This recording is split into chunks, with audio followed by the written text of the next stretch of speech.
All right, I'm sitting here with Kevin Crossman from ultimatemaitai.com. We have wrapped up our sort of tasting of these two different Mai Tais, Appleton 17-year-old legend and then the Greg Easter clone.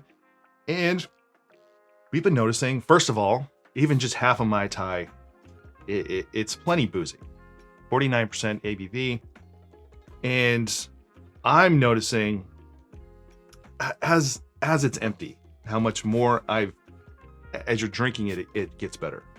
It has just a longer finish, and I'm getting sad that it's gone. Well, it's always sad when you get to the bottom, but yeah. But it is interesting that it really is a notable difference, because first blush I'm like, this is even the right rum, because it was very different from my previous experience. But once we got to the bottom, now I was remembering what I liked about it before.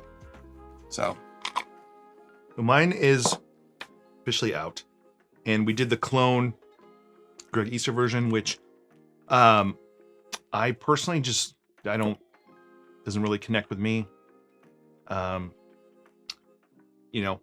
believing the fact that this is as close to the original as you're ever going to get, and this is not anywhere near this. I mean, I think even a single bottle Jamaican rum would be closer than this, because I pick up those agricole flavors the most, but I am probably a little more sensitive to that. I don't love intense agricole flavors, and this one has, to me, it has a more intense grassy note to it. It's very interesting that you're getting that, and I'm not getting it at all, but I'm only tasting the raisin from the Nastroika.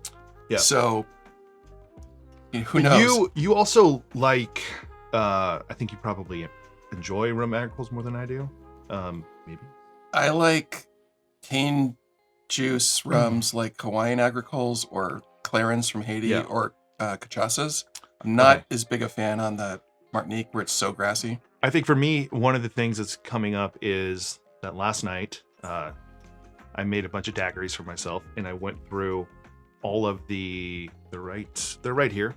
I just went through my bourbon quarts because it had been a long time.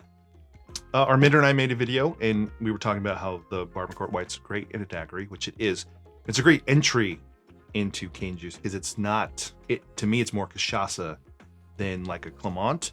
And I enjoyed it, and I went through each of the bourbon quarts, and then I needed one more drink, obviously. I needed a fourth drink, and I made it with the Nissan Elevée Sous-Bois. Okay. And it was kind of like, okay, that was a huge leap forward in the grassiness. So that's kind of on my mind. It's not affecting my palate right now, but just the more intensity you get from Martinique agricole. So I don't dislike the clone.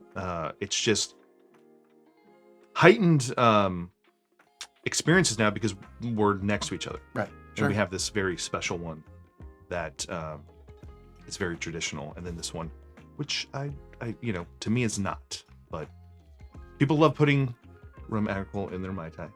More power to them. It's just not what I prefer, but still good. All right, that's it for, I guess, kind of the behind the scenes stuff here for the Appleton 17-year-old legend videos. If you enjoyed this video, let us know in the comments below. Let us know if you've ever had the Appleton 17. I don't know how many people have, but surprisingly, I come across, in the Discord and Patreon, people are like, oh yeah, I have a bottle.